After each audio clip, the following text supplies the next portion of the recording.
자녀가 소년원에 갈지도 모른다면 부모로서 그보다 더 무거운 말이 있을까요? 하지만 소년보호재판에는 꼭 소년원이 전부는 아닙니다. 오늘은 사모보호처분, 즉 사회봉사명령에 대해 이야기해 보려 합니다. 자녀가 소년원이 아닌 집과 학교에서 일상생활을 유지하면서 처분을 받을 수 있는 방법. 과연 그 안에는 어떤 의미가 담겨 있을까요? 사모보호처분은 최대 200시간의 범위 내에서 무보수 사회봉사 활동을 하게 하는 조치입니다. 소년의 비행행위를 처벌함과 동시에 봉사활동을 통해 자신의 잘못을 반성하고 사회적 피해를 배상하며 책임감을 기르도록 하는 것을 목적으로 합니다. 14세 이상 소년에게 내려질 수 있고 소년원이 아닌 가정과 학교 생활을 유지하면서 이행하게 됩니다. 그래서 부모님들 입장에서는 비교적 가벼운 처분이라고 여기기도 합니다.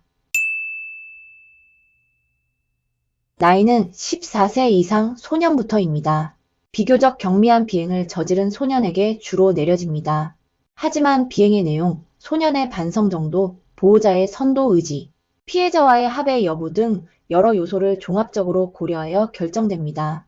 초범이거나 비행성이 심하지 않은 경우 주로 고려되는데 구체적인 사례를 살펴보면 친구를 폭행하여 상해를 입힌 경우 가해 학생이 초범이고 피해자와 합의하며 보호자의 선도 의지가 강했던 사안, 명예훼손이나 통신매체의 용음란 등 사이버 폭력을 저질렀지만 우발적이었거나 반성하는 태도를 보이는 경우, 초등학생 고학년이 성범죄로 입건되었으나 사건 경위, 보호자의 선도 의지 등을 고려하여 사모 처분이 내려진 사례도 있습니다. 그럼 이 사회봉사 어디서 어떻게 하는 걸까요?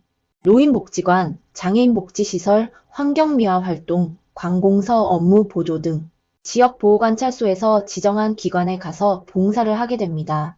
보호관찰관이 조율하고 소년부 판사가 활동 내용을 정합니다. 사모 사회봉사 명령은 200시간을 초과할 수 없습니다. 판사는 총 사회봉사 시간과 함께 집행기한을 정하게 되며 이 기간 내에 지정된 봉사활동 시간을 이수해야 합니다. 보호관찰관은 소년의 학업 등을 방해하지 않도록 조절하여 집행합니다. 사모처분은 소년원 대신 사회와 연결된 환경 속에서 책임을 경험하게 하는 기회입니다. 하지만 반대로 말하면 이 기회를 소홀히 하면 더 무거운 처분으로 이어질 수 있다는 점 꼭 기억해 주셔야 합니다. 그리고 반대로 상습적 폭력, 성도착적 성범죄, 정신질환이 의심되는 경우에는 사모처분이 아닌 더 무거운 보호처분이 내려집니다. 만약 지금 소년보호재판을 앞두고 있다면 사모보호처분이라는 선택지를 염두에 두고 어떻게 하면 자녀가 부모의 곁에서 학교 생활을 이어갈 수 있을지 함께 고민해 보셔야 합니다. 또 이미 사모처분이 내려졌다면 그건 기회를 받은 것입니다. 사회봉사라는 과정을 통해 아이가 책임감을 배우고 다시 나아갈 수 있도록 가정에서도 따뜻한 지도와 응원을 함께 해주셔야 합니다. 10년 넘게 수많은 사건을 함께 해오면서 저는 늘 느낍니다. 아이의 변화는 처벌로 완성되지 않습니다.